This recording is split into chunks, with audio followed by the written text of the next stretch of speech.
সিইএসসির উপর চাপ বাড়াচ্ছেন মুখ্যমন্ত্রী মমতা বন্দ্যোপাধ্যায়। জমা জলে বিদ্যুৎস্পৃষ্ট হয়ে 10 জনের মৃত্যুর পরে কলকাতার একমাত্র যে বিদ্যুৎ সরবরাহকারী সংস্থার বিরুদ্ধে ইতিমধ্যেই কিন্তু প্রকাশ্যেই ক্ষোভ প্রকাশ করেছিলেন মুখ্যমন্ত্রী মমতা বন্দ্যোপাধ্যায়। বুধবার পুজো উদ্বোধনে সেই প্রসঙ্গই টেনে সরকারের তরফে ক্ষতিপূরণ ঘোষণার পাশাপাশি সিইএসসিকেও ক্ষতিপূরণ দেওয়ার অনুরোধ জানিয়েছেন তিনি। একই সঙ্গে মৃতদের পরিবারের একজনকে স্পেশাল হোমগার্ডের চাকরি দেওয়ার কথাও জানান মমতা।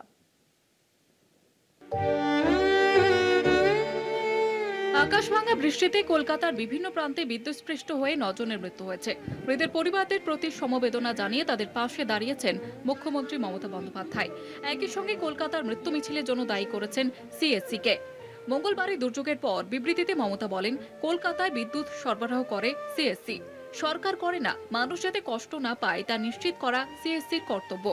তারা এই রাজ্যে ব্যবসা করবে, কিন্তু আধুনিকীকরণ করবে না।